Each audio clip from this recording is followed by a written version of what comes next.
बहादुर सिंह द्वारा लिखी गई है,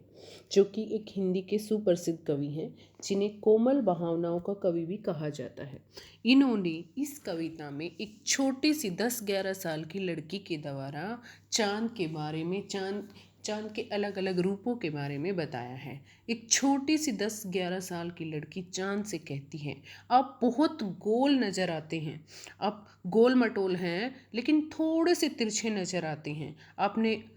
टिम आप पहने हुए हैं कुल आकाश तारों जड़ा, कि तारों आपने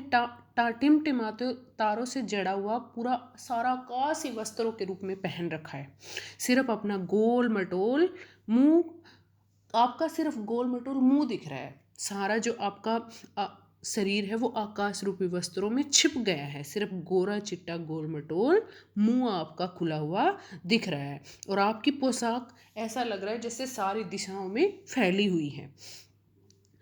छोटी सी लड़की अपनी भावनाएं प्रकट कर रही है, अपनी कल्पनाएं प्रकट कर रही है कि किस प्रकार चांद उसे कैसे लगता है। चांद उसे तारों से जड़ा हुआ ऐसा लगता है कि चांद का मुंह दिख रहा है बीच में, और क्या है,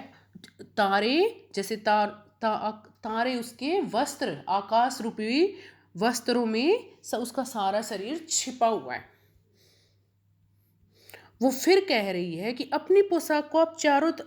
मुझे कैसे दिखाई देते हो, थोड़े से तिरछे दिखाई देते हो, अपनी पोशाक को चारों तरफ फैलाए हुए हैं, कुछ तिरछे दिख रहे हैं कि आपकी पोशाक चारों तरफ फैली हुई है और वो तिरछे दिख रहे हैं। खूब है गो की, वाह जी वाह, हमको बुद्धू ही निरा समझा है। वो कह रही है कि आप थोड़े से तिरछे दिखाई देते हैं, फिर भी आप सुंदर हैं। हम आपके बारे में जानते हैं, लेकिन आप हमें क्या मूर्ख समझते हैं, निरा मूर्ख ही हमें समझते हैं। हम समझते नहीं हैं कि आपको एक बीमारी है, कि किसकी, घटने और बढ़ने की। तो वो क्या है, उस लड़की को क्या लग रहा है कि चांद कभी छोटा दिखाई देता है, कभी बड़ा दिखाई देता है, तो चांद कभी घट रहा है कभी बढ़ रहा है। वो इसको क्या समझ रही है कि वो एक चांद की एक बीमारी है, और वो कह रही है कि जब घटते हैं तो घटते ही चले जाते हैं, और जब बढ़ते हैं तो बढ़ते ही चले जाते हैं, बिल्कुल ही जब तक बढ़ते रहते हैं, जब तक कि गोल न हो जाए, बिल्कुल गोल न हो जाए। और पता नहीं ये बीमारी आपकी ऐसी है, दम नहीं लेते जब तक बिल्कुल ही गोल ना हो जाए, बिल्कुल गोल ये मर्ज आपका अच्छा ही नहीं होने में आता है। कि वो कह रही है कि ये जो आपकी बीमारी है, ये तो ठीक होने में ही नहीं आ रही है, और पता नहीं घटने बढ़ने की ये बीमारी है आपको कब से लगी हुई है, कि